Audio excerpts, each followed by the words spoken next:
Tolong saya. Kenapa tubuh saya menjadi sapi? Tolong, berteriak saya. Pak Haji adalah sosok yang nyaris sempurna di mata warga desa.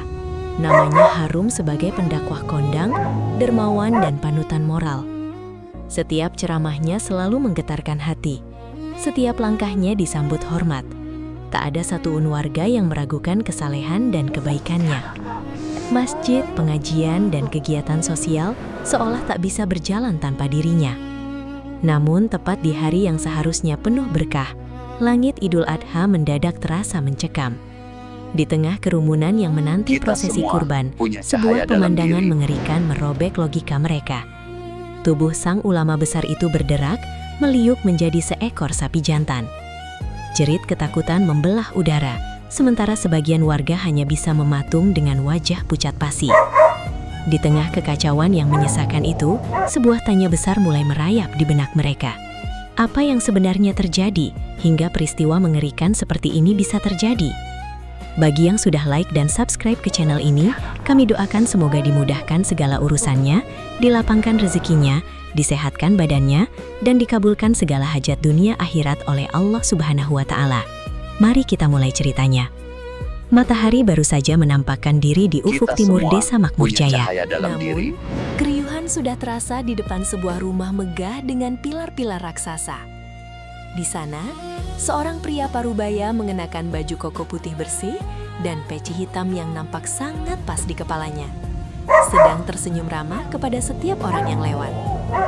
Pria itu adalah Pak Haji, nama yang bagi penduduk desa adalah sinonim dari kemurahan hati dan keberkahan. Tidak ada satupun warga di desa ini yang tidak mengenal namanya. Seolah-olah membicarakan kebaikan Pak Haji adalah menu sarapan wajib bagi mereka setiap pagi. Pak Haji dikenal sebagai sosok yang sangat soleh. Setiap kali azan berkumandang, dia adalah orang pertama yang melangkah menuju masjid. Bahkan seringkali dialah yang membukakan pintu rumah ibadah tersebut. Di matanya terpancar kebijaksanaan yang membuat siapapun merasa tenang saat berbincang dengannya. Namun, bukan hanya kesolehannya yang menjadi buah bibir, melainkan juga kesuksesannya dalam membangun kerajaan bisnis. Warung bakso Haji Barokah adalah magnet bagi siapa saja, baik warga lokal maupun orang dari luar kota. Aroma kuah baksonya yang gurih dan dagingnya yang konon sangat lembut membuat warung itu tidak pernah sepi dari pagi hingga malam. Di sebuah sudut halaman rumahnya yang luas, Pak Haji terlihat sedang membagikan amplop kepada puluhan anak yatim yang berbaris rapi. Kamera dari wartawan media lokal tampak berkali-kali mengambil gambar momen tersebut. Pak Haji tidak berhenti menebar senyum, sesekali mengusap kepala anak-anak itu dengan penuh kasih sayang. Warga yang melihat pemandangan itu hanya bisa menggelengkan kepala sambil memuji. Mereka merasa sangat beruntung memiliki sosok seperti Pak Haji di desa mereka. Di tengah hiruk-pikuk pujian itu, Pak Haji tetap merunduk menunjukkan sikap rendah hati yang luar biasa. Seolah semua kekayaan dan kehormatan itu hanyalah titipan yang tidak berarti baginya. Namun, jika seseorang memperhatikan lebih teliti, ada sesuatu yang sedikit aneh. Di balik ramahan itu, sorot mata Pak Haji terkadang kosong, seolah ada beban besar yang sedang dia sembunyikan di balik senyum lebarnya. Bisnis baksonya memang berkembang pesat, bahkan sudah memiliki cabang di mana-mana. Orang-orang menganggap itu adalah buah dari kejujurannya dan doa dari orang-orang yang dia bantu. Pak Haji selalu mengatakan bahwa rahasia kelezatan baksonya adalah daging sapi segar pilihan yang didapat dari sumber yang diberkati Allah. Kebaikan Pak Haji benar-benar menjadi standar moral di desa tersebut. Jika ada warga yang kesulitan membayar biaya sekolah atau butuh biaya pengobatan, mereka akan datang ke Pak Haji, dan pria itu tidak pernah sekalipun menolak. Dia akan memberikan bantuan dengan tangan terbuka tanpa meminta imbalan apapun selain doa agar usahanya terus lancar. Warga seringkali berkata bahwa jika ada 10 orang seperti Pak Haji, maka tidak akan ada lagi kemiskinan di dunia ini. Pemujaan warga terhadapnya sudah sampai pada titik di mana tidak ada yang berani berprasangka buruk sedikit pun padanya. Bagi mereka, Pak Haji adalah wali yang dikirimkan untuk memakmurkan desa mereka. Suatu sore, Pak Haji berdiri di depan warung baksonya yang sedang dipadati pembeli. Dia melihat antre panjang hingga ke tepi jalan raya. Dia mengangguk pelan. terlihat sangat puas dengan pemandangan itu. Uang terus mengalir masuk ke dalam laci kasirnya. Dia adalah orang terkaya di desa. Namun citra sederhananya tetap terjaga dengan sangat rapi. Semua orang mengululukan namanya, menyebutnya sebagai pahlawan ekonomi desa. Namun, di balik keramaian itu, di sebuah gudang kecil yang terkunci rapat di bagian belakang warungnya, terdengar sebuah bunyi berderit yang samar. Pak Haji segera menoleh ke arah gudang itu, dan untuk sesaat senyum ramahnya menghilang, digantikan oleh ekspresi waspada yang sangat tajam. Sebelum akhirnya dia kembali menyapa pelanggannya dengan penuh kehangatan. Semua tampak sempurna, sangat sempurna hingga hampir terasa tidak nyata. Matahari mulai condong ke barat. Sinarnya yang menyengat menyinari deretan rumah sederhana yang letaknya jauh dari pusat kemegahan rumah Pak Haji, di sebuah teras rumah kayu yang sudah rapuh. Maksumi, seorang buruh cuci yang tangannya selalu kasar dan mengelupas karena deterjen, duduk bersimpuh di atas tikar pandan. Di depannya terdapat sebuah kaleng biskuit tua yang karatan di bagian pinggirnya. Dengan jemari yang gemetar karena kelelahan setelah seharian mengucak pakaian warga, Maksumi mulai mengeluarkan gulungan uang kertas yang sudah lusuh dan tumpukan uang logam satu persatu. Setiap lembaran 1000-an dan 2000-an itu, ia luruskan dengan penuh kasih sayang. Seolah benda mati itu adalah permata yang paling berharga di dunia. Tidak jauh dari sana, Pak Maman, seorang pria tua yang setiap harinya memanggul karung berisi botol plastik bekas di bawah terik matahari, datang dengan langkah gontai. Dia meletakkan topinya yang sudah berubah warna karena debu, lalu duduk di samping Maksumi. Mereka adalah bagian dari 7 warga desa Makmur Jaya yang memiliki mimpi yang sama, yaitu ingin berkurban seekor sapi di Hari Raya Idul Adha tahun ini. Selama 5 tahun terakhir, mereka berdua dan 5 warga lainnya yang nasibnya serupa telah bersepakat untuk menyisihkan setiap rupiah yang mereka dapatkan. Ada yang rela hanya makan nasi dengan garam, ada yang menunda membeli baju baru meski pakaiannya sudah penuh tambalan, bahkan ada yang harus bekerja lembur hingga tengah malam hanya demi menambah beberapa keping koin ke dalam tabungan kolektif mereka. Bagi Maksumi dan Pak Maman, berkurban bukan sekedar menjalankan ibadah, melainkan sebuah pembuktian diri, bahwa orang miskin pun berhak memberikan yang terbaik untuk Allah.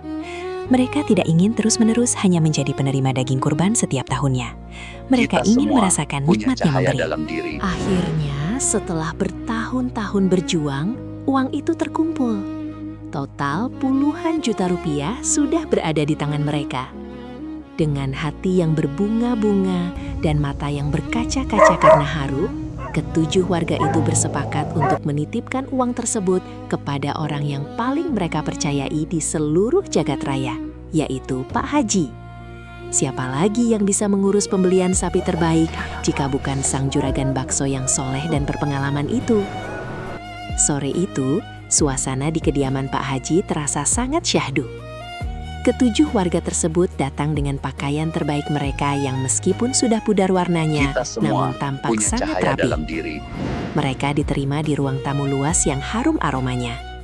Pak Haji menyambut mereka dengan senyum kebapakan yang sangat menyejukkan. Ketika Pak Maman menyerahkan bungkusan plastik berisi tumpukan uang lusuh hasil keringat mereka selama 5 tahun, suasana menjadi sangat emosional. Maksumi bahkan sampai terisak kecil. Membayangkan betapa bahagianya dia saat melihat sapi kurban itu disembelih atas nama mereka semua. Dia merasa bebannya selama ini terbayar lunas.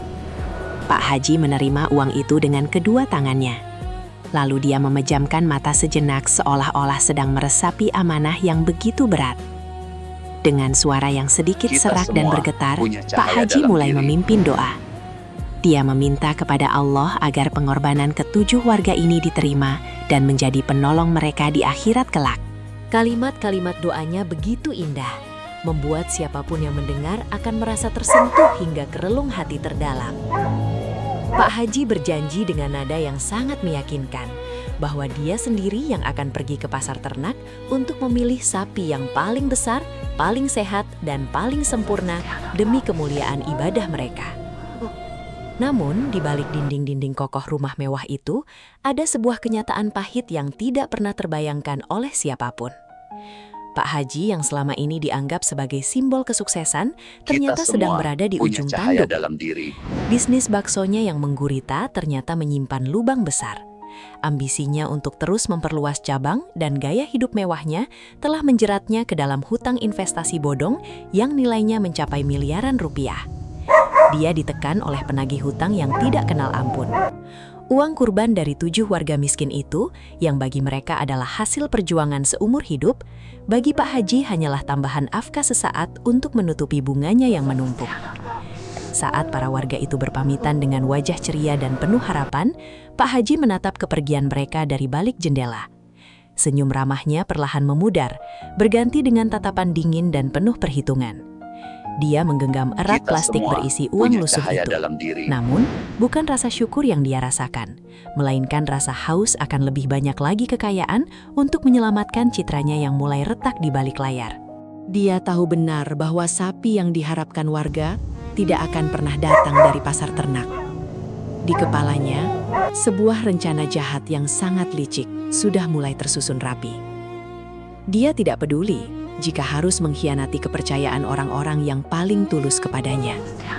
Baginya, mempertahankan kedudukan sebagai orang terhormat di Desa Makmurjaya adalah segalanya. Meskipun itu artinya, dia harus menginjak-injak harga diri dan keringat orang-orang lemah yang sudah menganggapnya sebagai wakil Allah di dunia. Keserakahan telah benar-benar menutup pintu hatinya. Sementara Maksumi di rumahnya bersujud syukur sambil membayangkan pahala yang akan ia terima. Pak Haji di dalam kantor pribadinya mulai menelepon rekanan bisnis gelapnya untuk mengatur pengiriman daging tanpa dokumen resmi. Dia merasa dirinya terlalu pintar untuk tertangkap dan terlalu berkuasa untuk diadili oleh warga desa yang menurutnya bodoh dan mudah tertipu oleh jubah agama yang ia kenakan setiap hari. Persiapan untuk pengkhianatan terbesar dalam sejarah Desa Makmurjaya telah dimulai tepat di bawah hidung para warga yang setiap hari masih terus mendoakan keselamatannya. Suasana di Desa Makmurjaya semakin terasa kental dengan aroma hari raya yang kian mendekat.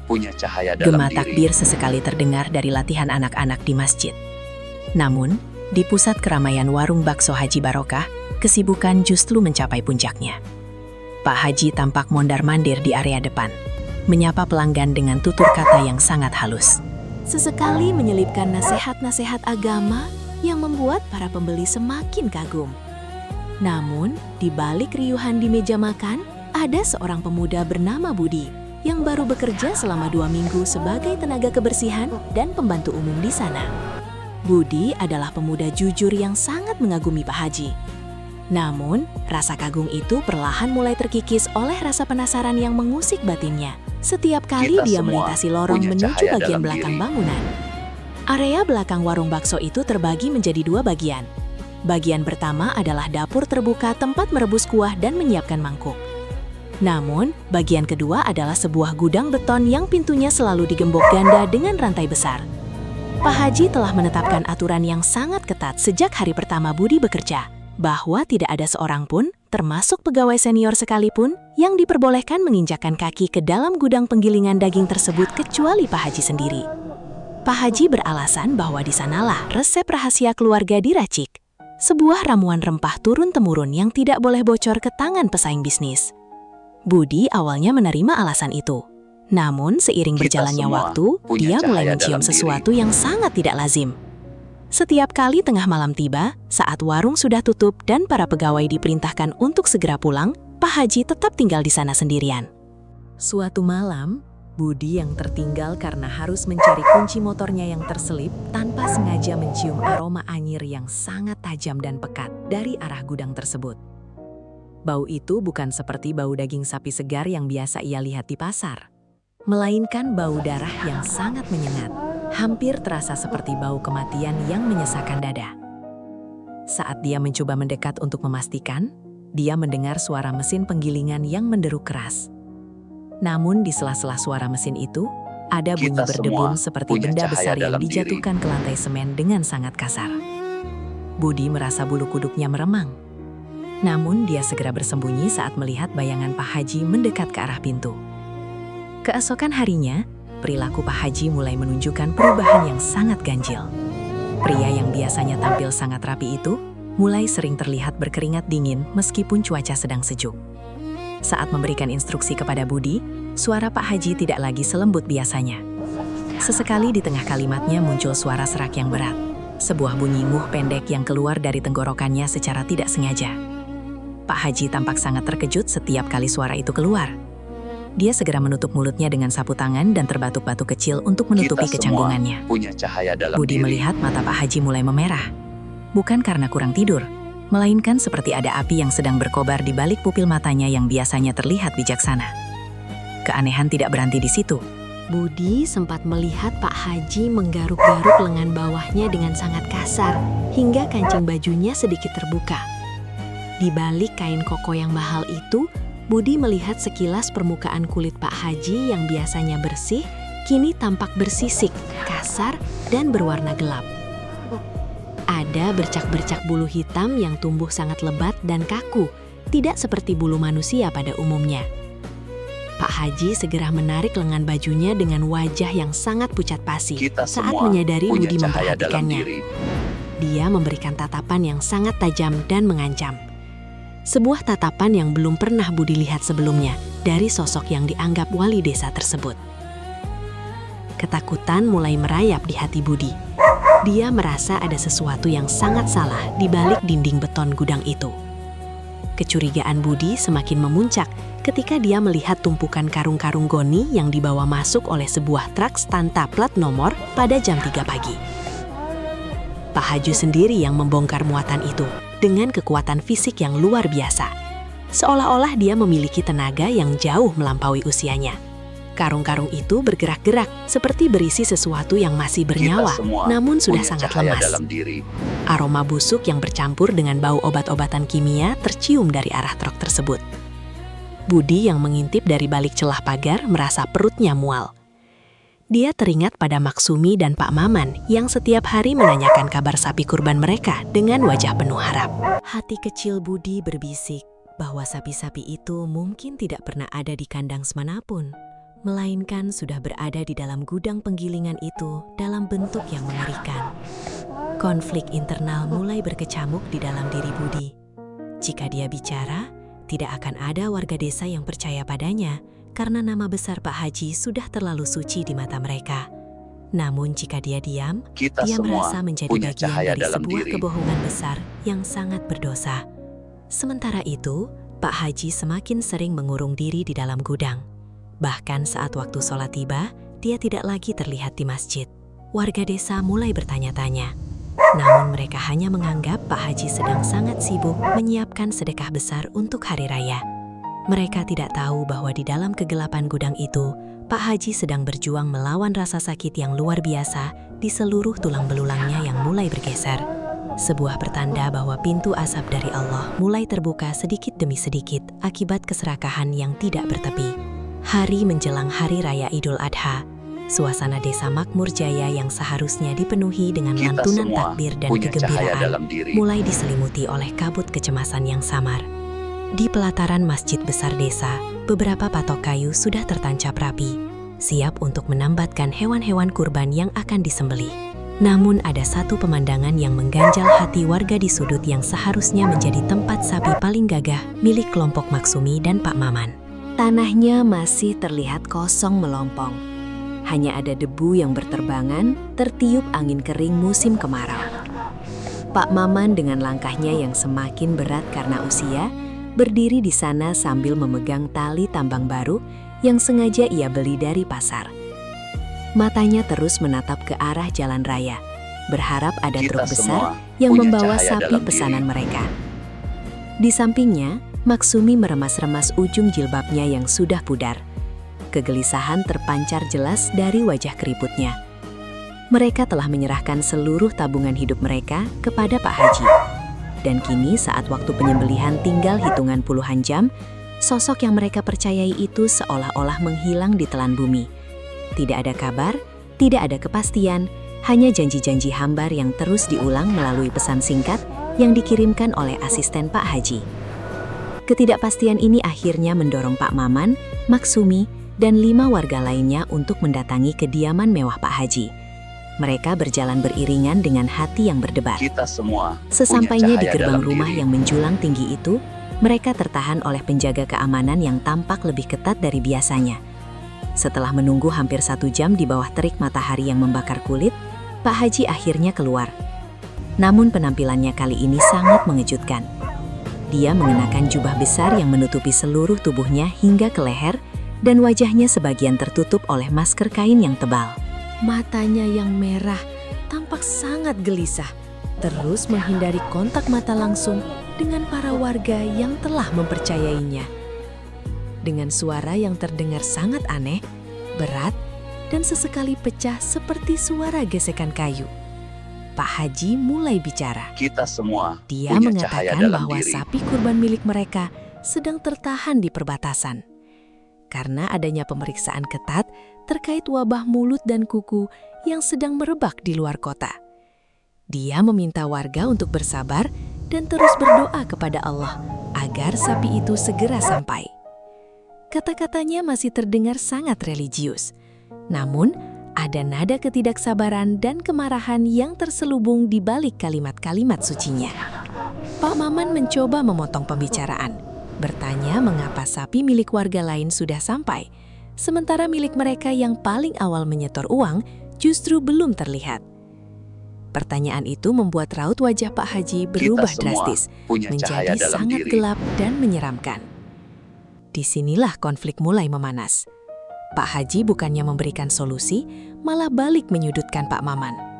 Dengan suara yang menggelegar namun pecah, dia menuduh Pak Maman tidak memiliki iman yang cukup dan kurang bersyukur. Dia berkata bahwa keraguan warga adalah bentuk penghinaan terhadap niat tulusnya membantu mereka. Mendengar keributan itu, beberapa tokoh agama desa yang sedang bertamu di rumah Pak Haji ikut keluar. Alih-alih membela warga miskin yang sedang ketakutan kehilangan uangnya, para tokoh agama ini justru membela Pak Haji. Mereka menasihati Maksumi dan Pak Maman agar tidak berprasangka buruk Kita kepada semua orang soleh punya seperti Pak cahaya dalam Haji. diri. Mereka mengatakan bahwa memfitnah orang yang sudah banyak berjasa bagi desa adalah dosa besar yang akan mendatangkan murka Allah. Penonton akan merasa sangat geram melihat adegan ini. Bagaimana mungkin orang-orang yang sudah mengorbankan segalanya demi ibadah, kini justru dituduh sebagai penyebar fitnah hanya karena mereka menuntut hak mereka. Maksumi hanya bisa menunduk sambil menyeka air matanya dengan kain kumal. Sementara Pak Maman mengepalkan tangannya dengan gemetar. Mereka merasa sangat terintimidasi di rumah yang mewah itu. Pak Haji kemudian mengusir mereka dengan halus namun tegas, menyuruh mereka pulang dan banyak berzikir Kita semua daripada punya mengurusi cahaya hal dalam duniawi diri. yang menurutnya sudah ia tangani dengan baik.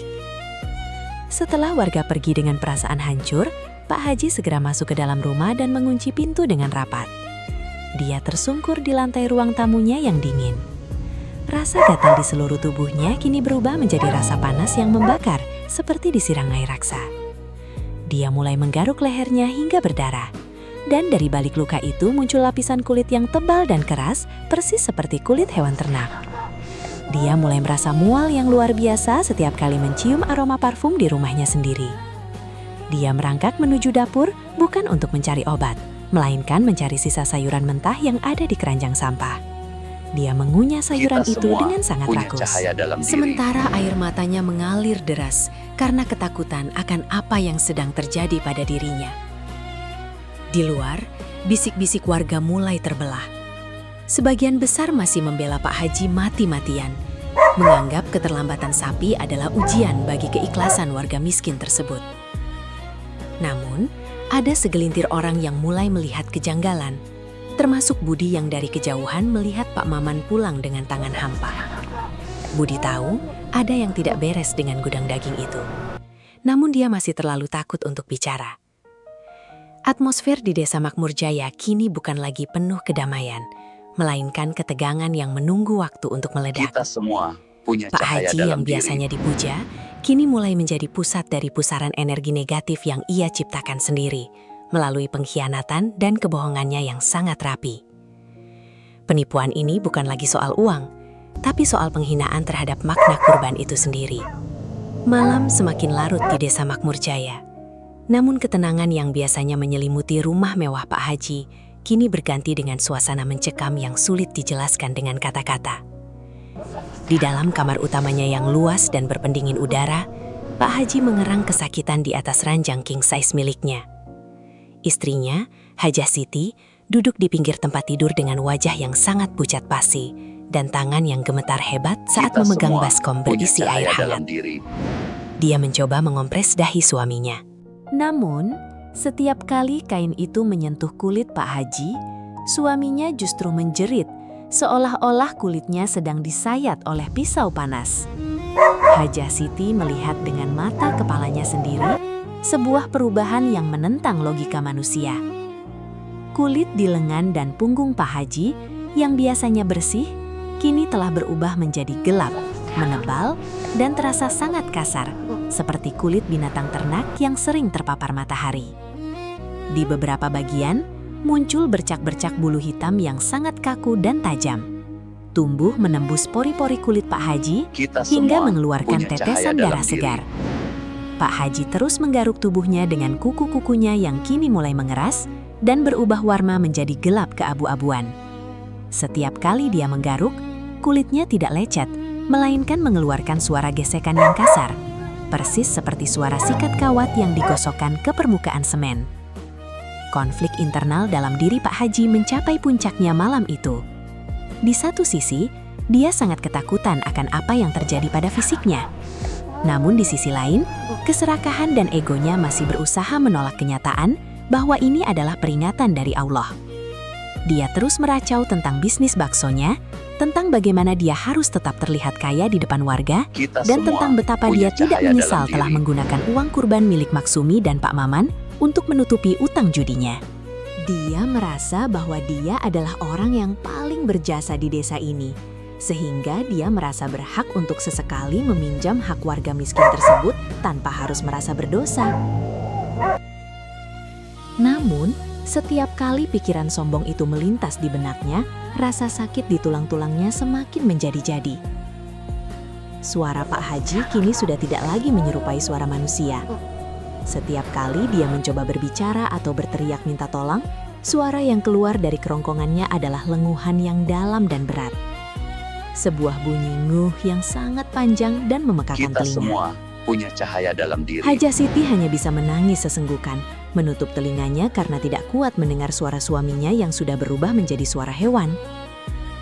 Dia ingin menghubungi dokter, namun Pak Haji melarangnya dengan tatapan mata yang sangat buas.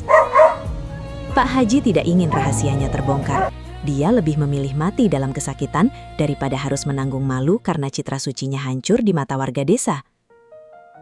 Penderitaan Pak Haji semakin bertambah ketika rasa lapar yang sangat aneh mulai menyerangnya. Dia melihat nasi kebuli dan ayam goreng yang disediakan istrinya di atas meja dengan rasa mual yang luar biasa.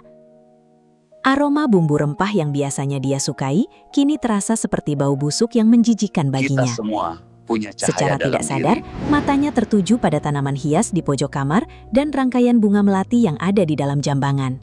Dengan gerakan merangkak yang kaku, karena sendi-sendinya mulai bergeser posisi, Pak Haji turun dari ranjang dan mulai mengunyah dedaunan hijau itu dengan sangat rakus. Hajah Siti yang melihat pemandangan itu hampir pingsan karena ngeri. Suaminya, sang juragan bakso yang terhormat, kini merangkak di lantai dan makan layaknya seekor makhluk yang kehausan. Malam itu juga, Pak Haji mengalami mimpi buruk yang sangat nyata. Dalam tidurnya yang singkat dan penuh keringat dingin, dia merasa dirinya berada di tengah Kita lapangan semua luas punya yang cahaya dalam dikelilingi diri. oleh puluhan sapi raksasa tanpa kepala. Sapi-sapi itu mengejarnya sambil mengeluarkan suara tangisan yang mirip dengan suara Maksumi dan Pak Maman.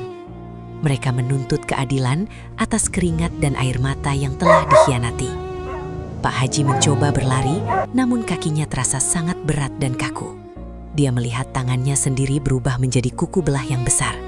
Dan saat dia melihat ke arah genangan air, wajah yang terpantul di sana bukan lagi wajahnya, melainkan wajah seekor makhluk dengan mata merah yang penuh dengan penderitaan. Dia terbangun dengan teriakan yang lebih mirip dengan lenguhan keras, membuat beberapa tetangga yang rumahnya agak dekat mulai curiga dan saling berbisik Kita tentang semua suara hewan punya aneh dari cahaya rumah dalam Pak Haji. diri. Transformasi ini bukan hanya menyerang fisik, tapi juga mulai mengikis akal sehatnya. Dia merasa sangat terhina karena harus merangkak, namun tubuhnya menolak untuk berdiri tegak. Dia merasa haus, namun air putih terasa tawar. Dia merindukan air keruh yang ada di bak penyiraman tanaman. Seluruh keberadaannya kini sedang ditarik paksa menuju wujud makhluk yang selama ini dia perlakukan hanya sebagai komoditas untuk kekayaannya. Di luar sana, takbir mulai berkumandang lebih sering, menandakan bahwa esok adalah hari penentuan. Pak Haji tahu bahwa waktunya sudah hampir habis. Kita semua Dia punya menatap cahaya cermin dalam besar diri. di kamarnya dengan penuh kebencian dan ketakutan. Wajahnya mulai memanjang, hidungnya mulai melebar dan basah, serta telinganya mulai bergeser ke arah samping kepala. Ini adalah awal dari azab yang nyata, sebuah hukuman yang dijatuhkan langsung oleh Allah sebelum hari raya penyembelihan tiba. Dia yang merasa paling mulia di atas penderitaan warga miskin, kini sedang dipersiapkan menjadi makhluk yang paling hina di mata mereka semua. Rahasia di balik kuah bakso dan uang kurban yang hilang sebentar lagi akan dibayar dengan harga yang sangat mahal melalui penderitaannya sendiri. Pagi menyingsing di semua desa Makmur punya Jaya cahaya dengan dalam suasana yang kian menyesakkan dada bagi kelompok kurban Maksumi dan Pak Maman. Kabar bahwa sapi mereka belum juga tiba di pelataran masjid telah menyebar luas ke penjuru desa. Meskipun matahari mulai meninggi, harapan yang kemarin masih tersisa kini perlahan berubah menjadi api amarah yang sulit dipadamkan. Maksumi tidak bisa lagi duduk diam di rumahnya dengan langkah tertatih dan air mata yang terus mengalir membasahi pipinya yang keriput. Ia berjalan menuju warung bakso milik Pak Haji. Di tangannya, ia membawa sebuah bungkusan kecil berisi syal rajutan berwarna hijau tua yang 5 tahun lalu ia buat sendiri dengan sisa benang murahan. Kita semua Syal itu adalah punya cahaya penanda yang dalam ia diri. ikat dengan kuat di leher sapi yang ia pilih bersama Pak Maman di pasar ternak sebelum mereka menyerahkan uang pelunasan kepada Pak Haji. Sesampainya di area belakang warung bakso yang biasanya tertutup rapat, Maksumi melihat pintu pagar samping sedikit terbuka karena kelalaian Budi yang sedang terburu-buru membuang sampah. Langkah kaki Maksumi membawanya menuju tumpukan sampah besar di dekat gudang penggilingan daging. Di sanalah jantung Maksumi seakan berhenti berdetak. Di antara tumpukan plastik dan limbah tulang, ia melihat secercah warna hijau yang sangat ia kenal. Dengan tangan gemetar, ia memungut benda itu. Itu Kita adalah semua syal rajutannya. punya cahaya dalam diri. Syal itu kini sudah robek, kotor, dan yang paling mengerikan adalah syal itu berlumuran darah yang masih berbau anyir. Di dekatnya tergeletak sebuah serpihan dari hewan yang telah disembelih yang masih menempel label kuning bernomor urut kurban mereka. Pekikan histeris Maksumi membelah kesunyian pagi itu, mengundang perhatian warga yang sedang melintas serta para pegawai warung. Pak Maman yang baru saja tiba segera menghampiri dan melihat apa yang ditemukan Maksumi. Amarah yang selama ini tertahan di balik rasa hormat kepada Pak Haji akhirnya meledak seketika. Pak Maman berteriak memanggil nama Pak Haji dengan suara yang menggelegar. Menuntut Kita penjelasan semua atas punya potongan cahaya tubuh dalam sapi diri. yang seharusnya berada di masjid, namun malah berakhir di tempat sampah dapur bakso. Warga desa yang awalnya ragu, kini mulai berkumpul dan ikut merasa geram. Mereka mulai menyadari sebuah kenyataan yang teramat pahit, bahwa sapi yang mereka beli dengan darah dan air mata telah dipotong secara ilegal oleh Pak Haji untuk dijadikan stok daging bakso demi menutupi lubang hutang bisnisnya. Situasi menjadi sangat tidak terkendali. Puluhan warga yang merasa dikhianati mulai merangsek masuk ke area dapur. Mereka mendapati Budi sedang terpaku ketakutan di pojok ruangan. Pak Maman Kita memaksa semua Budi menunjukkan punya cahaya kunci dalam gudang diri. penggilingan daging yang selama ini menjadi misteri. Saat pintu besi itu didobrak paksa oleh warga, bau busuk yang menyengat langsung menyeruak keluar. Di dalam gudang yang gelap dan lembab itu, mereka menemukan tumpukan kulit sapi yang ditumpuk secara sembarangan dan mesin penggilingan yang masih menyisakan sisa-sisa daging yang belum halus. Tidak ada rempah rahasia di sana. Yang ada hanyalah bukti pengkhianatan keji seorang manusia yang menjual agama demi harta duniawi. Penonton akan merasa sangat emosional melihat Maksumi bersimpuh di lantai gudang yang kotor, memeluk syar hijaunya sambil meratapi nasib kurbannya yang telah dikhianati. Rasa haus akan semua keadilan punya membuat cahaya warga dalam mulai diri. berteriak mencari keberadaan Pak Haji. Mereka mengepung rumah mewah sang juragan yang letaknya tepat di samping warung. Mereka tidak lagi memperdulikan status sosial atau gelar haji yang disandang pria itu. Bagi mereka, Pak Haji kini hanyalah seorang pencuri yang paling hina karena telah mencuri harapan ibadah orang-orang kecil yang bahkan untuk makan sehari-hari pun sulit. Para tokoh agama yang kemarin membela Pak Haji kini hanya bisa terdiam berbagai bahasa. Menunduk malu melihat bukti nyata yang terpampang di depan mata mereka. Konfrontasi ini mencapai puncaknya ketika warga mulai melempari Kita semua kaca-kaca rumah punya mewah cahaya itu dengan dalam batu diri. dan kayu. Mereka menuntut Pak Haji keluar untuk mempertanggungjawabkan perbuatannya di depan hukum dan di depan seluruh warga desa. Namun dari dalam rumah tidak ada jawaban sama sekali. Hanya terdengar suara barang-barang pecah dan suara geraman yang sangat aneh dari arah kamar utama di lantai 2. Suara itu bukan lagi suara manusia yang sedang ketakutan, melainkan suara yang membuat bulu kuduk siapapun yang mendengarnya meremang. Pak Maman memimpin warga untuk mendobrak pintu depan rumah tersebut. Mereka ingin menyeret Pak Haji ke balai desa untuk diadili secara massal. Keberanian warga kini didorong oleh rasa benci yang mendalam. Kita semua punya Mereka cahaya merasa dalam telah diri. dijadikan alat oleh Pak Haji untuk memupuk kekayaannya. Bakso yang selama ini mereka puji kelezatannya, kini terasa seperti racun di tenggorokan mereka saat menyadari bahwa itu berasal dari daging yang diperoleh dengan cara yang sangat haram dan penuh tipu daya. Di tengah kericuhan itu, Hajah Siti keluar dari pintu samping dengan wajah yang hancur karena air mata. Ia memohon kepada warga untuk berhenti, namun suaranya tenggelam dalam kemarahan massa. Dia tahu bahwa suaminya sedang mengalami sesuatu yang jauh lebih mengerikan daripada hanyalah amarah warga. Sebuah hukuman langsung dari langit yang tidak bisa dihentikan oleh siapapun. Kita Saat pintu semua utama rumah punya akhirnya cahaya dalam jebol, diri. warga merangsek masuk ke dalam ruang tamu yang megah. Mereka tidak menemukan Pak Haji di sana. Namun, mereka menemukan jejak darah dan lendir yang membekas di atas karpet mahal menuju ke arah tangga. Bau menyengat yang tadi tercium di gudang bakso, kini terasa 10 kali lebih kuat di dalam rumah ini. Pak Maman dan beberapa pemuda desa mulai menaiki tangga dengan perlahan, membawa obor dan kayu pemukul. Mereka bersiap untuk melihat wajah sang pengkhianat, tanpa menyadari bahwa apa yang akan mereka temukan di balik pintu kamar Pak Haji bukan lagi sosok manusia yang mereka kenal, melainkan sebuah perwujudan dari azab Allah yang nyata dan tak terelakkan bagi mereka Kita yang semua mempermainkan punya amanah cahaya kurban. dalam diri. Gemini Said Bab 7, Azab yang tak terbendung. Suasana di dalam rumah mewah itu mendadak menjadi sangat dingin. Meskipun puluhan warga berdesakan masuk dengan emosi yang meluap-luap, Pak Maman berada di barisan paling depan. Tangannya mencengkeram erat sebuah linggis besi. Sementara di belakangnya, para pemuda desa membawa obor yang apinya menari-nari liar, memantulkan bayangan yang mencekam di dinding berlapis wallpaper emas. Langkah kaki mereka yang berat menaiki anak tangga satu persatu, mengikuti jejak lendir berwarna kemerahan yang berbau menusuk.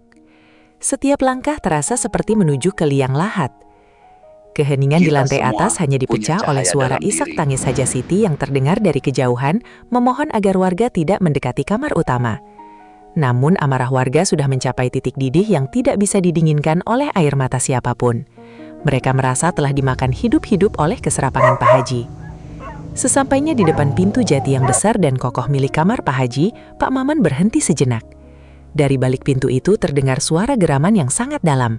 Sebuah bunyi tulang yang berderak-derak disertai lenguhan panjang yang menyayat hati. Pak Maman menarik nafas panjang lalu dengan satu hentakan keras ia menghantamkan linggisnya ke arah lubang kunci. Pintu itu terbuka lebar dengan dentuman yang memekakan telinga. Dan seketika itu juga pemandangan yang tersaji di depan mata mereka membuat seluruh Kita warga semua terperanjat mundur punya hingga cahaya beberapa dalam orang diri. terjatuh di tangga. Di tengah kamar yang berantakan, di atas tumpukan uang kertas yang berhamburan dari brankas yang terbuka, sosok Pak Haji tidak lagi tampak seperti manusia. Tubuhnya melengkung dengan posisi yang tidak wajar. Tulang punggungnya menonjol keluar menembus kulit yang kini sudah berubah menjadi kulit yang hitam dan kasar. Wajah Pak Haji yang biasanya dipuja karena kebijaksanaannya, kini memanjang dengan hidung yang lebar dan selalu basah. Matanya yang merah melotot lebar menatap warga dengan tatapan yang penuh dengan penderitaan dan kegilaan. Warga melihat dengan mata kepala sendiri bagaimana jari-jari tangan Pak Haji Kita perlahan-lahan semua menyatu, punya cahaya dalam mengeras, diri. dan berubah menjadi kuku belah yang besar. Pakaian koko putih yang semalam ia kenakan kini sudah robek menjadi kain kumal yang tergantung di lehernya yang semakin menebal. Jeritan ketakutan pecah dari mulut para warga. Beberapa orang langsung jatuh pingsan karena tidak kuat melihat transformasi yang menjijikan itu. Pak Haji mencoba membuka mulutnya untuk meminta tolong atau menjelaskan sesuatu, namun tidak ada satu kata pun yang keluar. Setiap kali dia mencoba bicara, yang keluar hanyalah lenguhan yang sangat keras dan pemilukan, seolah-olah dia sedang menanggung beban seluruh sapi yang pernah dia potong secara haram selama ini. Pak Maman yang tadi begitu bersemangat Kita untuk semua memukul Pak Haji, punya cahaya kini dalam hanya diri. bisa terdiam mematung dengan tangan gemetar. Dia melihat sosok yang selama ini ia anggap sebagai wakil Allah di dunia. Kini sedang dihinakan sehina-hinanya oleh kekuasaan Sang Pencipta. Transformasi itu belum berhenti. Di depan mata mereka, ekor yang kasar mulai tumbuh dari tulang ekor Pak Haji, mencambuk-cambuk lantai marmer hingga retak. Pak Haji merangkak dengan sangat payah. Kuku-kuku barunya beradu dengan lantai menciptakan suara yang sangat memilukan. Dia tampak sangat kesakitan. Setiap gerakan ototnya seperti ditarik oleh ribuan jarum panas. Kita semua Warga punya yang cahaya dalam tadinya diri. ingin main hakim sendiri, kini justru merasa ngeri yang luar biasa. Mereka menyadari bahwa ini bukan lagi urusan manusia, melainkan azab nyata yang diturunkan Allah kepada hambanya yang telah mengkhianati amanah paling suci di Hari Raya Kurban. Pengkhianatan terhadap doa-doa maksumi dan keringat Pak Maman telah mengundang murka yang tidak ada tandingannya. Hajah Siti yang berhasil menerobos masuk ke dalam kamar menjerit histeris melihat suaminya yang sudah hampir menjadi makhluk sepenuhnya. Dia mencoba memeluk kepala Pak Haji yang kini sudah memiliki tanduk kecil yang baru tumbuh. Namun, Pak Haji justru mendorongnya Kita semua dengan kepalanya punya yang cahaya berat, dalam diri. seolah dia tidak ingin istrinya melihat kehinaannya lebih lama lagi. Pak Haji mulai berjalan limbung, menabrak lemari-lemari kaca yang berisi piala-piala penghargaan sebagai warga teladan hingga hancur berkeping-keping. Dia seolah ingin melarikan diri dari wujudnya sendiri. Namun, kemanapun dia bergerak, cermin-cermin besar di kamarnya selalu memantulkan sosok yang telah ia ciptakan sendiri melalui dosa-dosanya. Malam takbiran yang seharusnya penuh dengan kesyahduan, kini berubah menjadi malam horor di Desa Makmur Jaya. Berita tentang manusia dari rumah Pak Haji menyebar seperti api di atas rumput kering. Warga dari seluruh Kita penjuru semua desa mulai punya mengepung cahaya rumah dalam itu. diri. Namun mereka tidak berani masuk terlalu jauh. Mereka hanya berdiri di halaman mendengarkan lenguhan Pak Haji yang terdengar sangat menyeramkan dari lantai atas. Setiap kali suara takbir berkumandang dari pengeras suara masjid, lenguhan Pak Haji semakin kencang dan penuh dengan penderitaan. Seolah-olah suara takbir itu adalah cambuk api yang membakar jiwanya yang sudah kotor oleh debu keserakahan. Penonton akan dibuat merinding melihat bagaimana seluruh kemewahan yang dibanggakan Pak Haji kini menjadi tidak berarti sama sekali. Uang yang melimpah, rumah yang megah, dan nama besar yang ia bangun dengan kebohongan, semuanya runtuh dalam satu malam. Kita Pak semua Maman hanya bisa punya cahaya beristighfar dalam berkali-kali sambil meneteskan air mata. Bukan karena sedih kehilangan uangnya, melainkan karena ngeri melihat betapa cepatnya Allah membalikkan nasib seorang manusia sombong. Pak Haji yang dulu berdiri tegak di atas mimbar, kini merangkak di atas kotorannya sendiri, menunggu pagi hari raya dengan wujud yang akan menjadi peringatan bagi siapa saja yang berani mempermainkan agama demi keuntungan duniawi yang fana. Fajar menyingsing di ufuk timur Desa Makmur Jaya dengan warna merah saga yang seolah melambangkan amarah langit yang belum padam.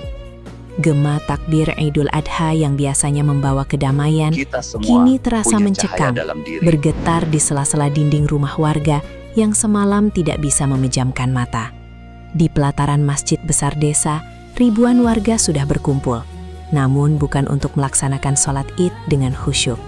Pandangan mereka tertuju pada jalanan aspal yang menghubungkan rumah mewah Pak Haji dengan lapangan masjid. Mereka menunggu sesuatu yang sejak semalam menjadi buah bibir yang paling mengerikan dalam sejarah desa mereka.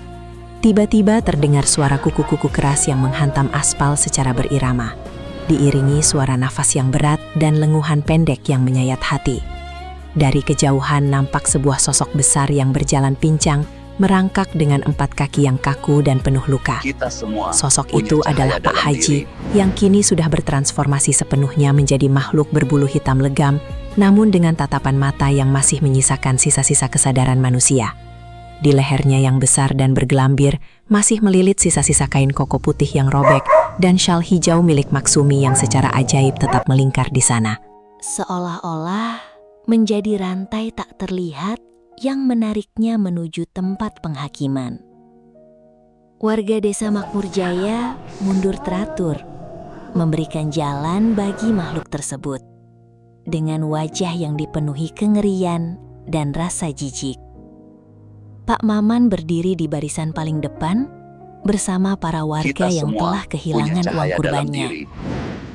Mereka melihat Pak Haji yang kini sudah kehilangan kemampuan bicaranya, terus berjalan menuju ke tengah lapangan, tepat ke arah tempat penyembelihan hewan kurban yang sudah disiapkan. Air mata mengalir deras dari mata besar makhluk tersebut, membasahi moncongnya yang lebar.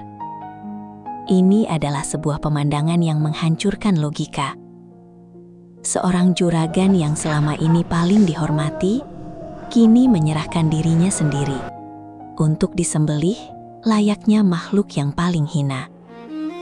Ironi yang sangat menyakitkan terasa menusuk di udara.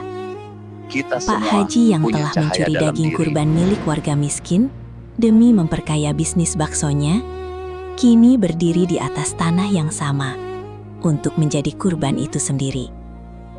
Pak Ustadz yang memimpin ibadah hari itu berdiri dengan tangan bergetar hebat. Dia melihat ke arah warga, lalu ke arah makhluk yang merupakan perwujudan dari Pak Haji tersebut.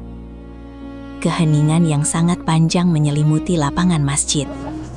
Tidak ada yang berani bersuara. Hanya deru angin dan isak tangis Maksumi yang terdengar pelan. Pak Haji kemudian merebahkan tubuh besarnya di atas alas plastik yang disediakan untuk penyembelihan. Kita semua Dia punya memposisikan cahaya dalam diri. dirinya dengan sangat patuh. Seolah-olah dia telah menerima bahwa inilah satu-satunya cara untuk menebus dosa besarnya kepada Allah dan warga desa. Penonton akan dibuat merinding ketika Pak Haji dalam wujudnya menatap Pak Maman untuk terakhir kalinya.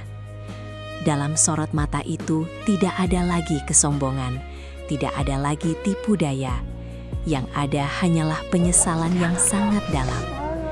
Dia yang dulu selalu ingin menjadi pusat perhatian dan dipuja-puja, kini benar-benar menjadi pusat perhatian dalam bentuk yang paling memalukan.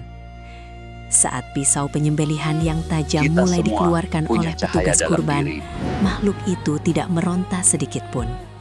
Dia justru mengeluarkan lenguhan yang sangat halus, hampir terdengar seperti bisikan minta ampun yang terbawa angin. Inilah vonis langsung dari langit, di mana sang pencuri amanah harus membayar hutangnya dengan nyawa dan kehormatannya sendiri di hadapan seluruh orang yang pernah dia zalimi. Petugas kurban yang biasanya dengan sigap menyembelih hewan, kali ini membutuhkan waktu lama untuk mengumpulkan keberanian. Dengan bimbingan doa dari Pak Ustadz yang suaranya terbata-bata, proses penyembelihan itu akhirnya dilakukan. Saat darah mulai Kita mengalir semua membasahi punya bumi cahaya desa dalam Makmur diri. Jaya, sebuah keanehan kembali terjadi. Darah yang keluar dari leher makhluk itu mengeluarkan aroma yang sangat harum. Namun di saat yang sama, langit yang tadi cerah mendadak mendung gelap, seolah-olah alam pun ikut berduka atas kehancuran martabat seorang manusia yang sombong. Kejadian ini menjadi puncak kejutan yang membuat seluruh warga bersujud, menyadari bahwa kekuasaan Allah tidak bisa dipermainkan oleh harta atau kedudukan setinggi apapun di dunia ini. Setelah nyawa makhluk itu pergi, tubuhnya tidak kaku seperti hewan pada umumnya, melainkan perlahan-lahan menyusut Kita hingga semua menyisakan punya bentuk cahaya yang dalam sangat diri. mengenaskan. Warga desa hanya bisa terpaku melihat akhir dari sang juragan bakso yang malang. Mereka yang semalam dipenuhi rasa dendam, kini justru merasa ngeri dan kasihan melihat betapa mengerikannya azab bagi orang yang berkhianat. Pak Maman memegang syal hijau yang terlepas dari leher makhluk itu. Syal yang kini sudah basah oleh darah Pak Haji. Dia menyadari bahwa keadilan telah ditegakkan, namun dengan cara yang tidak akan pernah bisa dilupakan oleh siapapun yang menyaksikan tragedi ini hingga akhir hayat mereka. Pagi Ibadul Adha di Desa Makmur Jaya tidak pernah sama lagi setelah detik Kita itu. semua punya cahaya Tidak dalam ada diri. keriuhan pembagian daging yang penuh canda tawa. Warga bubar dengan langkah yang lunglai dan hati yang dipenuhi rasa takut kepada Sang Pencipta. Mereka pulang ke rumah masing-masing dengan sebuah pelajaran yang teramat mahal. Bahwa setiap butir nasi atau potongan daging yang diperoleh dari cara yang tidak halal, suatu saat akan meminta pertanggungjawaban yang sangat pedih. Pak Haji telah memberikan persembahan terakhirnya bukan dalam bentuk sedekah harta yang ia banggakan, melainkan dalam bentuk peringatan nyata tentang kehancuran bagi jiwa-jiwa yang menjual agama demi memenuhi perut yang tidak pernah merasa kenyang. Matahari Idul Adha mulai merangkak naik, menyinari Kita sisa-sisa semua tragedi punya yang cahaya baru saja dalam diri. terjadi di Desa Makmur Jaya. Lapangan masjid yang biasanya penuh dengan sukacita pembagian daging, kini terasa sepi dan mencekam. Warga desa yang biasanya berebut antrean, kini justru menjauh memandang ngeri ke arah tempat penyembelihan yang masih menyisakan genangan darah yang berbau aneh. Namun, kemarahan yang sempat redam oleh rasa ngeri, kini mulai tersulut kembali saat warga mulai menyadari kenyataan pahit yang mereka telan selama bertahun-tahun. Fokus massa beralih kembali ke warung bakso Haji Barokah yang berdiri angkuh di pinggir jalan utama desa. Secara spontan, ratusan warga bergerak menuju warung tersebut. Kali ini bukan untuk memesan bakso yang lezat, melainkan untuk Kita melampiaskan semua sakit punya hati yang cahaya mendalam. dalam diri. Pak Maman mencoba menahan warga agar tidak anarkis, namun suaranya tenggelam oleh teriakan massa yang merasa telah ditipu mentah-mentah. Mereka merasa jijik membayangkan bahwa selama ini mereka memuja dan memakan hasil dari daging kurban yang dicuri. Seseorang melemparkan obor ke arah papan nama kayu besar yang bertuliskan Haji Barokah. Dalam sekejap, api berkobar melalap simbol kesuksesan palsu tersebut. Asap hitam membubung tinggi ke langit, seolah membawa pesan kebencian warga yang sudah tidak terbendung lagi. Warung bakso yang dulunya dianggap sebagai tempat penuh berkah itu kini hancur berantakan. Kursi-kursi kayu dilemparkan ke jalanan, Kita dan semua panci-panci besar punya yang cahaya dulu dalam mengepulkan diri. aroma kuah gurih digulingkan hingga isinya tumpah ke tanah. Bau menusuk dari gudang belakang semakin menyeruak saat warga mendobrak sisa-sisa dindingnya. Di sana mereka menemukan lebih banyak lagi bukti kecurangan Pak Haji. Tumpukan nota pembelian daging ilegal dan sisa-sisa tulang hewan yang tidak jelas asal-usulnya. Penonton akan merasakan kemarahan yang luar biasa melihat bagaimana sebuah bisnis besar dibangun di atas penderitaan rakyat kecil yang hanya ingin beribadah kepada Allah. Di tengah kericuhan itu, Hajah Siti muncul dari pintu samping rumah mewah yang letaknya bersebelahan dengan warung. Kita Penampilannya semua sangat punya kontras cahaya dengan dalam gambaran diri. istri juragan yang biasanya memakai perhiasan emas berlebihan. Dia mengenakan mukena yang sudah kotor terkena debu, dan wajahnya nampak sangat tua dalam semalam. Dia tidak mencoba melarikan diri atau membalas makian warga.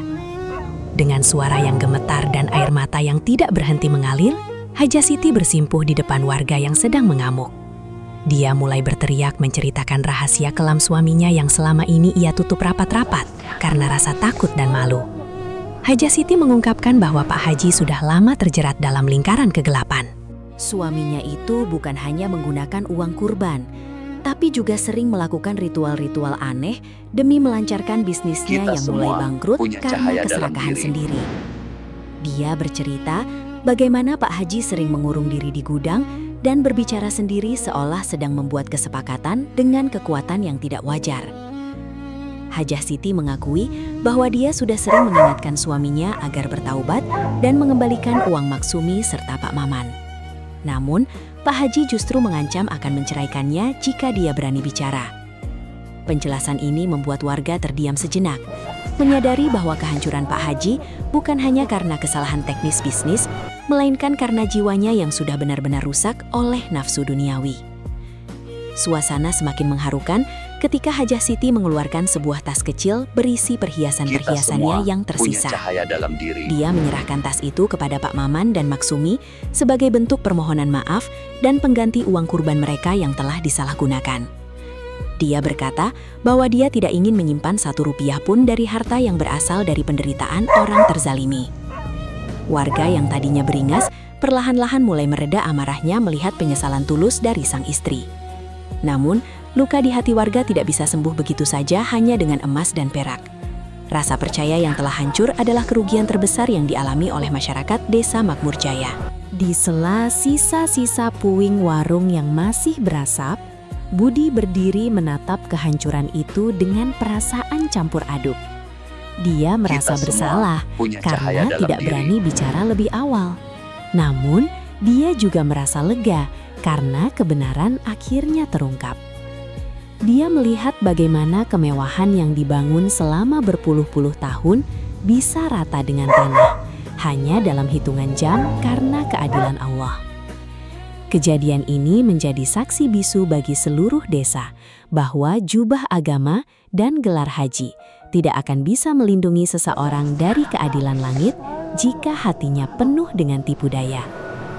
Scene ini ditutup dengan pemandangan rumah mewah Pak Haji yang kini tampak seperti rumah hantu. Garis polistep dipasang di sekelilingnya, dan tidak Kita ada semua lagi warga punya yang berani cahaya dalam mendekat diri. karena merasa tempat itu telah dikutuk. Suara gema takbir dari masjid masih terdengar, namun kali ini suaranya terasa lebih berat bagi siapa saja yang mendengarnya.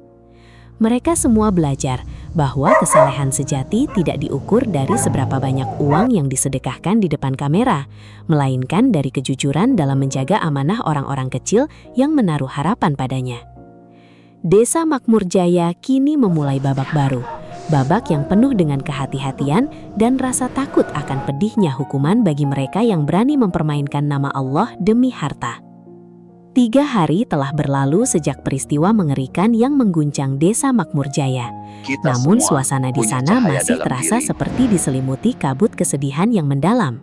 Warung bakso Haji Barokah kini hanyalah puing-puing hitam yang hangus, menyisakan bau kayu terbakar yang sesekali tertiup angin sore. Warga desa yang biasanya ramai berlalu lalang, kini lebih banyak memilih berdiam diri di dalam rumah, merenungi betapa tipisnya batas antara kemuliaan dan kehinaan seorang manusia. Namun di tengah sisa-sisa kehancuran itu, sebuah keajaiban kecil mulai tumbuh dari ketulusan hati yang selama ini terabaikan. Sore itu, Maksumi duduk di teras rumah bambunya yang sederhana. Di Kita semua pangkuannya punya terdapat cahaya shawl dalam hijau diri. yang sudah ia cuci bersih. Meskipun bekas noda yang menghitam tidak bisa benar-benar hilang dari serat benangnya. Dia menatap ke arah jalan setapak dengan pandangan kosong. Hatinya masih terasa perih jika mengingat bagaimana sapi yang ia impikan selama 5 tahun harus berakhir menjadi pelajaran yang mengerikan. Tiba-tiba, sebuah kendaraan berhenti di depan rumahnya. Pak Maman turun dari kendaraan itu dengan wajah yang tidak lagi kusam oleh kesedihan, melainkan memancarkan cahaya kebahagiaan yang sangat tulus. Di belakang kendaraan itu, seekor makhluk belangko besar dengan mata yang jernih dan tenang tampak Kita berdiri semua dengan gagah. punya cahaya dalam diri. Seorang pria asing yang mengaku sebagai hamba Allah dari kota seberang datang menghampiri Maksumi. Pria itu mendengar kisah perjuangan 7 warga miskin Desa Makmur Jaya yang dikhianati melalui berita yang viral di media sosial. tergerak oleh ketulusan mereka yang rela tidak makan demi menabung uang kurban. Pria dermawan ini memutuskan untuk mengganti sapi mereka yang hilang dengan seekor makhluk terbaik yang ia miliki. Maksumi terpaku, air matanya jatuh membasahi syal hijau di tangannya. Dia tidak menyangka bahwa di saat dia sudah mengikhlaskan segalanya, Allah justru mengirimkan pengganti yang jauh lebih indah. Kita semua Ketujuh punya warga cahaya lainnya dalam segera diri. berkumpul. Mereka berpelukan dan bersujud syukur di atas tanah yang berdebu. Menyadari bahwa doa orang yang terzalimi memang tidak memiliki penghalang menuju langit. Keadilan ilahi telah ditegakkan dengan cara yang sangat sempurna. Sementara itu, nasib Hajah Siti juga mulai menemukan titik terang. Meskipun dia kehilangan seluruh kemewahan hartanya yang disita untuk membayar sisa hutang suaminya, dia merasa jauh lebih tenang. Dia memilih untuk tinggal di sebuah pondok kecil dekat masjid desa dan menghabiskan waktunya untuk membantu mengajar anak-anak mengaji. Dia menyadari bahwa kedamaian jiwa tidak ditemukan di dalam brankas uang yang penuh dengan tipuan, Kita melainkan semua di dalam punya pengabdian cahaya yang dalam jujur diri. kepada sesama manusia dan penciptanya. Warga desa pun perlahan-lahan mulai memaafkannya, menyadari bahwa dia juga merupakan korban dari keserakahan suaminya sendiri. Di sudut pemakaman desa yang paling jauh, terdapat sebuah gundukan tanah tanpa nisan bernama. Di sanalah sisa-sisa jasad Pak Haji dikebumikan secara sangat sederhana oleh petugas desa pada malam hari, tanpa ada satupun warga yang mau mengantarkan jenazahnya. Tidak ada doa bersama yang meriah, tidak ada ucapan belasungkawa di depan rumahnya. Lokasi itu kini menjadi tempat yang dihindari oleh warga karena ngeri. Namun tempat itu juga menjadi pengingat abadi bagi siapa saja yang lewat bahwa jabatan, Kita semua harta, punya dan cahaya jubah dalam diri. kesolehan hanyalah pakaian luar yang akan lepas saat kematian menjemput. Yang tersisa hanyalah amal ibadah dan bagaimana cara kita menjaga amanah dari orang-orang yang menaruh harapan kepada kita. Seiring berjalannya waktu, Desa Makmur Jaya mulai pulih. Pak Maman dan Maksumi kini dikenal sebagai simbol ketabahan di desa tersebut. Mereka tidak lagi dipandang sebelah mata karena kemiskinan mereka, melainkan dihormati karena keikhlasan mereka dalam beribadah. Tragedi Pak Haji telah mengubah cara pandang seluruh warga desa. Mereka kini tidak lagi mudah tertipu oleh penampilan luar seseorang yang terlihat sangat agamis, namun perilakunya tidak mencerminkan kebenaran. Masjid desa kini selalu penuh dengan Kita jamaah semua yang datang bukan punya karena cahaya ingin dalam dilihat diri. oleh orang kaya, melainkan karena benar-benar ingin bersimpuh di hadapan Allah dengan hati yang bersih.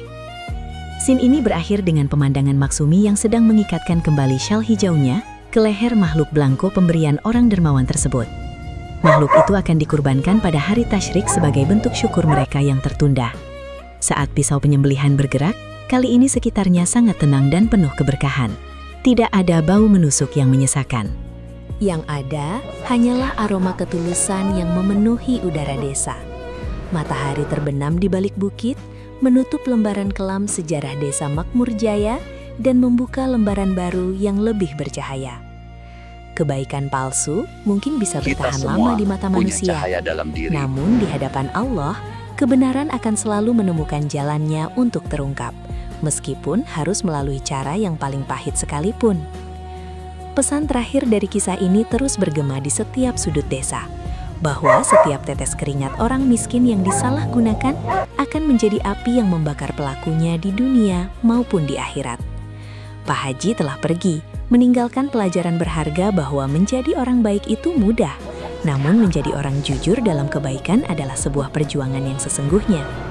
Desa Makmur Jaya kini benar-benar menjadi makmur, bukan karena harta dari bisnis yang haram, melainkan karena keberkahan dari doa-doa orang tulus yang akhirnya dijawab oleh Allah Kita tepat semua pada waktunya. punya cahaya dalam diri. Kesedihan telah berganti menjadi hikmah, dan pengkhianatan telah digantikan oleh persaudaraan yang jauh lebih kuat dari sebelumnya. Kisah Pak Haji dan warga Desa Makmur Jaya kini telah sampai pada penghujung narasinya. Dari gumpalan asap warung bakso yang terbakar hingga tetesan darah penyesalan di lapangan masjid. Kita belajar bahwa pengkhianatan terhadap sesama manusia, terutama mereka yang lemah dan tulus, adalah jalan pintas menuju kehancuran yang paling menyakitkan. Harta yang dikumpulkan dengan cara yang zalim tidak akan pernah menjadi benteng pelindung, melainkan akan menjadi bahan bakar bagi api yang melalap martabat dan nyawa pelakunya sendiri. Ketulusan Maksumi dan Pak Maman mengajarkan kita bahwa Kita semua Allah tidak punya pernah cahaya tidur. dalam diri. Dia mendengar rintihan hati yang terzolimi, bahkan sebelum doa itu terucap di bibir. Keadilan langit mungkin terkadang terasa lambat bagi kita yang tidak sabar. Namun saat ia datang, tidak ada satupun kekuatan di bumi, baik itu kekayaan miliaran rupiah maupun jubah kesalehan yang palsu yang mampu menahan lajunya. Mari kita resapi firman Allah dalam Al-Quran Surah Ibrahim ayat 42. Dan janganlah sekali-kali kamu mengira bahwa Allah lalai dari apa yang diperbuat oleh orang-orang yang zalim. Sesungguhnya, Allah memberi tangguh kepada mereka sampai hari yang pada waktu itu mata mereka terbelalak. Perlu kami Kita sampaikan semua bahwa seluruh punya rangkaian cahaya cerita dalam ini diri. adalah cerita fiksi yang disusun sedemikian rupa agar terasa nyata dengan tujuan utama untuk diambil hikmah dan pelajaran moralnya bagi kehidupan kita sehari-hari. Segala kesamaan nama tokoh, tempat, atau kejadian hanyalah unsur kreativitas untuk memperkuat pesan dakwah dan moral di dalamnya. Terima kasih banyak telah setia menyimak kisah ini dari awal hingga akhir. Jika Anda merasa cerita ini bermanfaat dan menyentuh hati, mohon dukungannya dengan cara klik tombol like. Berikan komentar Anda tentang pelajaran apa yang didapat, dan jangan lupa subscribe agar tidak ketinggalan kisah-kisah penuh inspirasi lainnya.